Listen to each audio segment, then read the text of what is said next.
তিনটা ফুটফুটে যমজ সন্তানের জন্ম দেওয়ার ঠিক ১৫ মিনিটের মধ্যে মনিটরের সরল রেখাগুলো ক্রমশ সোজা হয়ে যাচ্ছে। শরীর বরফের মতো ঠান্ডা হয়ে যাচ্ছে। আমি মৃত্যুর খুব কাছাকাছি চলে যাচ্ছি। আইসিইউর সেই তীব্র আলোর নিচে ডাক্তাররা যখন আমার স্তব্ধ হয়ে যাওয়া বুকটায় চাপ দিয়ে জীবন ফিরিয়ে আনার চেষ্টা করছিলেন, ঠিক তখন হাসপাতালের করিডোরে দাঁড়িয়েছিলেন আমার স্বামী অর্জুন, শহরের একজন মস্ত বড় ব্যবসায়ী, যার সাফল্যের গল্প প্রায়ই খবরের কাগজের প্রথম পাতায় ছাপা হয়। কিন্তু সেই মুহূর্তে তার চোখে কোনো পানি ছিল না, ছিল এক অদ্ভুত তাড়া। সে অত্যন্ত ঠান্ডা মাথায় নিখুঁত হাতে আমাদের ডিভোর্সের কাগজে সই করছিল। একজন ডাক্তার আইসিইউ থেকে হস্তদন্ত হয়ে বেরিয়ে এসে আমাকে বললেন, স্যার, আপনার স্ত্রী খুবই সংকটাপন্ন অবস্থায় আছেন, যে কোনো মুহূর্তে। ডাক্তারকে কথা শেষ করতে না দিয়েই অর্জুন একবারও মাথা না তুলে খসখস করে সই করতে করতে শুধু একটি প্রশ্ন করল, কাগজগুলো কখন আইনগতভাবে কার্যকর হবে?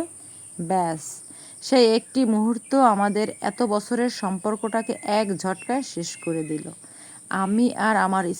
আমি আর তার স্ত্রী রইলাম না। কয়েক ঘন্টা পর যখন অলৌকিকভাবে আমার জ্ঞান ফিরল, প্রথম যে অনুভবটা হলো তা কোনো শারীরিক ব্যথা নয়, বরং এক হাড় কাঁপানো ঠান্ডা শূন্যতা। মনে হচ্ছিল বুকের ভেতর থেকে জ্যান্ত কিছু একটা জোর করে ছিঁড়ে নেওয়া হয়েছে।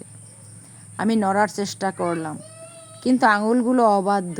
কথা বলার চেষ্টা করলাম, গলা দিয়ে কেবল শুষ্ক বাতাস বেরিয়ে এলো।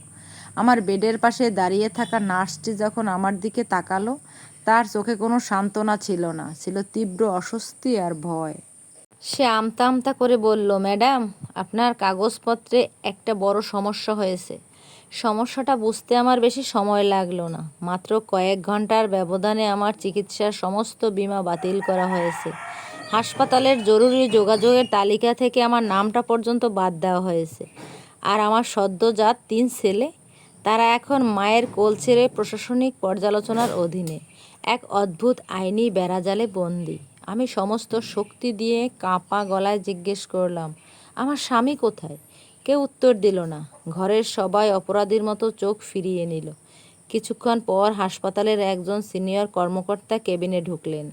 চারপাশটা ভালো করে দেখে নিয়ে অত্যন্ত নিচু স্বরে কথা বললেন, যেন দেয়ালও আমাদের এই কথা শুনে ফেলবে। আপনি আর নবজাতকদের আইনি অভিভাবক তালিকাভুক্ত নন, ম্যাডাম। অর্জুন সাহেব সব আইনি অধিকার নিজের দায়িত্বে নিয়ে নিয়েছেন টাকা দিয়ে। আপনি এখন আইনগতভাবে ওদের কেউ নন। আমি স্তব্ধ হয়ে গেলাম। এটা কিভাবে সম্ভব? মায়ের কোল থেকে নবজাতক বাচ্চার অধিকার কিভাবে কেড়ে নেওয়া যায়?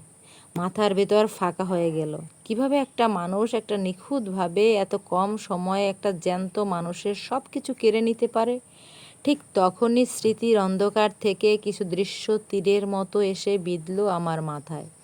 কয়েক সপ্তাহ আগের অর্জুনের সেই চোখের ঠান্ডা চাহনি, গভীর রাতে বারান্দায় গিয়ে ফিসফিস করে কথা বলা আর অবহেলার সুরে আমাকে বলা কিছু অদ্ভুত কথা।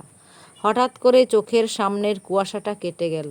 এটা কোনো আকস্মিক দুর্ঘটনা ছিল না, এটা ছিল একটা সুদীর্ঘ ঠান্ডা মাথার নিখুঁত হিসাব। আমি যখন আইসিইউর বিছানায় জীবনের শেষ শ্বাসটুকুর জন্য লড়াই করছিলাম, সে তখন অনেক আগেই আমার অস্তিত্বের শেষ চিহ্নটুকু পৃথিবী থেকে মুছে ফেলার চূড়ান্ত ছক সাজিয়ে ফেলেছিল। কিন্তু অর্জুন একটা জিনিস হিসাব করতে ভুল করেছে। সে আমার আইনি অধিকার কেড়ে নিয়েছে, কিন্তু মায়ের কলিজাটা তো কেড়ে নিতে পারেনি। শূন্যতা কেটে গিয়ে এখন আমার রগে রগে এক তীব্র আগুন জ্বলছে। যে সন্তানদের জন্য আমি মরার মুখ থেকে ফিরে এসে জন্ম দিয়েছি, তাদের জন্য আমি শেষ পর্যন্ত লড়তে রাজি আছি। খেলাটা আরজু শুরু করেছিল ঠিকই, কিন্তু শেষটা আমি করব।